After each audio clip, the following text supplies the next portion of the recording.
Assalamualaikum warahmatullahi wabarakatuh. Perkenalkan, saya Rindam Aristina, kelas P19C, NIM P19140. Di sini saya akan menjelaskan tentang pemeriksaan kesadaran, yaitu ada dua. Yang pertama kualitatif dan kuantitatif. 1. Kualitatif dan kuantitatif biasanya disebut dengan Glasgow Coma Scale atau GCS. GCS adalah skala yang digunakan untuk mengukur tingkat kesadaran. Cara mengukur tingkat kesadaran, jika di tingkat kesadaran atau penuh maka nilainya 15, dan apabila rendah atau koma maka skalanya 3. Tingkat kesadaran dapat dinilai dari 3 aspek, yaitu 1. Mata, 2. Suara atau verbal, 3. Gerakan atau motorik. Yang pertama yaitu dengan cara apabila pasien membuka mata secara spontan, berarti nilainya 4. Seperti ini berarti nilainya 4. Apabila pasien harus diberi rangsangan atau perintah, berarti nilainya 3. Bu, apakah bisa membuka mata? Bisa. Apabila pasien diberi rangsangan, nilainya 2. Bisa buka mata, Bu? Bisa. Apabila pasien diberi rangsangan dan diperintah pada pasien tidak membuka mata, berarti nilainya 1. Bisa buka mata, Bu? Yang kedua yaitu dengan cara suara. Jika pasien dapat menjawab semua pertanyaan, berarti nilainya 5. Bu, namanya siapa? Ika. Alamatnya di mana, Bu? Sragen. Baik. Berarti pasien menjawab semua pertanyaan, berarti nilainya 5. Yang kedua, jika pasien dapat menjawab tetapi bingung, nilainya 4. Bu, namanya siapa?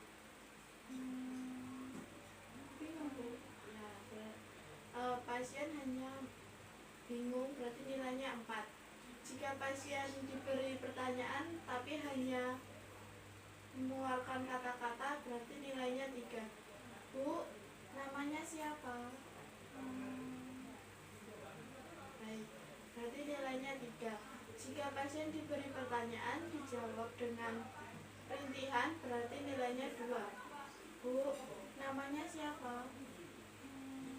Baik, pasien hanya mengeluarkan rintihan, berarti nilainya 2. Jika pasien tidak bersuara atau mengeluarkan rintihan, berarti nilainya 1. Bu, namanya siapa? Baik, pasien tidak mengeluarkan suara sama sekali, berarti nilainya 1. Yang ketiga yaitu dengan cara gerakan atau motorik. Yang pertama, jika pasien dapat menggerakkan bagian tubuhnya dengan diperintah, maka nilainya 6. Bu, apakah bisa menggerakkan tangannya? Baik, bisa ya, Bu, berarti nilainya 6. Jika pasien dapat menunjukkan lokasi atau diberi rangsangan, berarti nilainya 5. Baik, Ibu memberi rangsangan, berarti nilainya 5.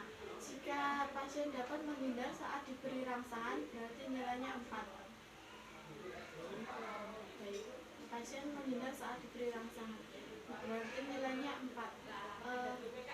Jika pasien hanya menekuk bagian lengan, berarti nilainya 3. Baik. Jika pasien hanya mengepal saat diberi rangsangan, berarti nilainya 2. Baik, pasien hanya bisa mengepal, berarti nilainya 2. Jika pasien tidak dapat merespon saat diberi rangsangan atau diperintahkan, berarti nilainya 1. Bu, apakah bisa mengepalkan jarinya? Baik, pasien tidak bisa.